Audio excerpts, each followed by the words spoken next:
hoy el tema es un tema del cual todo mundo está hablando. Yo mismo me he puesto a revisar varios análisis, estoy siguiendo de manera puntual información alternativa a CNN o a Latinus o a Televisa, porque esa es la idea de Sin Censura.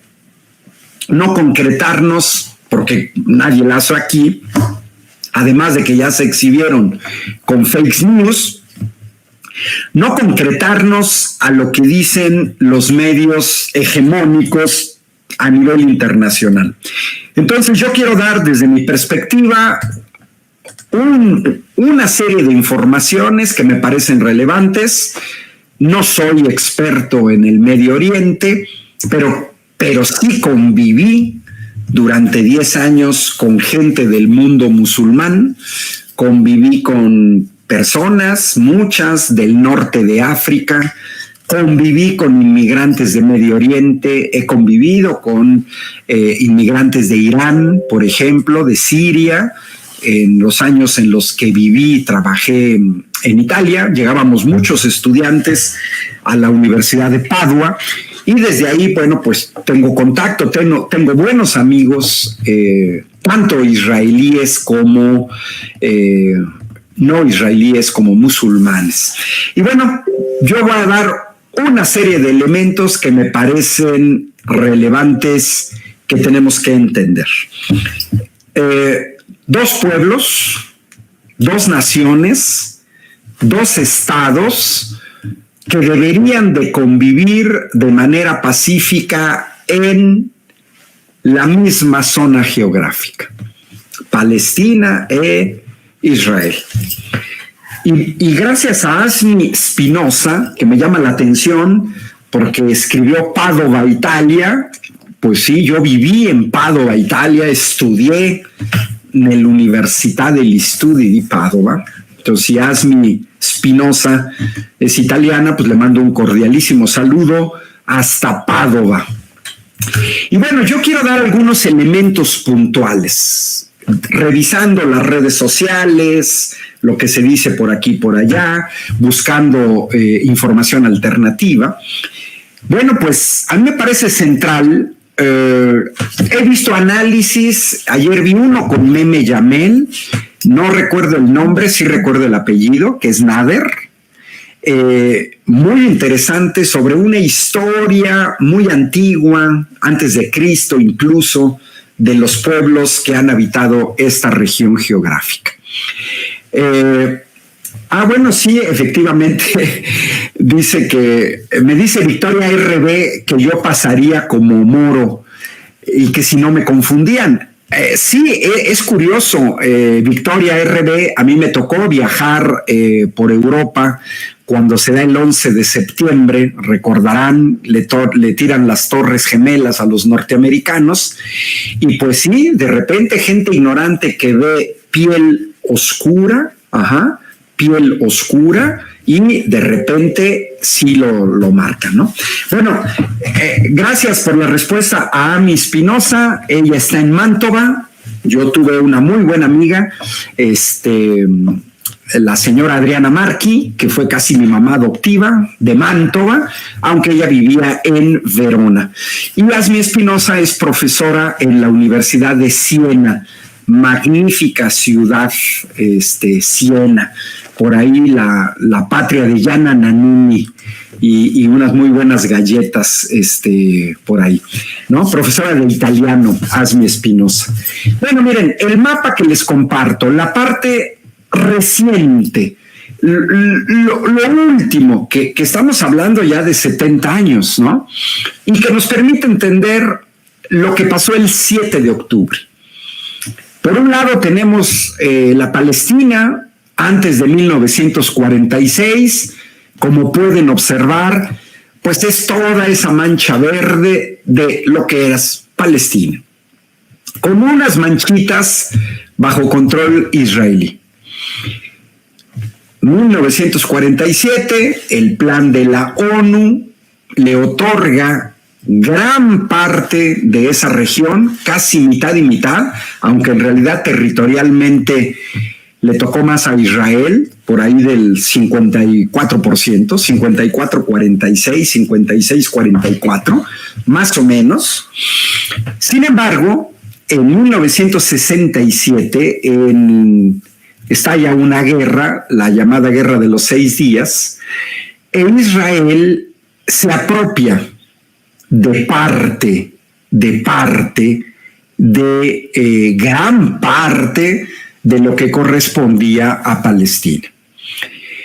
Israel, en realidad, desde el inicio, desde 1947, desde ese plan de la ONU, que permitió la creación del Estado de Israel en lo que era Palestina, y por eso puse la banderita del Reino Unido, porque grandes responsables de lo que hoy estamos viendo en 2023 era el imperio inglés, que ya iba en decadencia, que prácticamente selló su fin, su sustitución por sus hijos, no, por sus descendientes, que pudiéramos ver.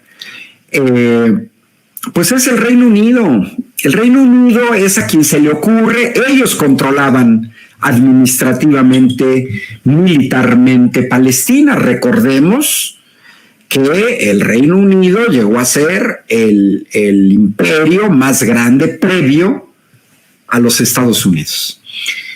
Termina, digamos, esta fase del Reino Unido de predominio a nivel mundial con la Segunda Guerra Mundial, donde son sustituidos por los norteamericanos.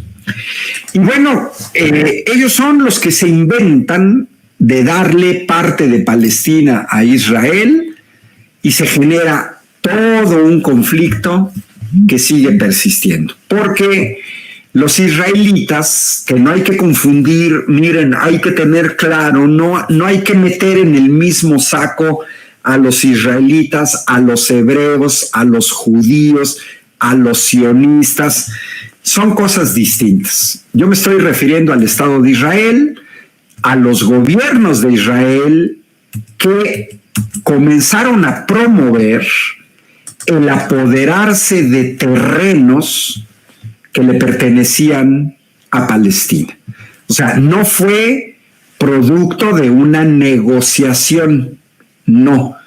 Fue porque el gobierno israelí promovió asentamientos de colonos israelíes cada vez más en territorio palestino.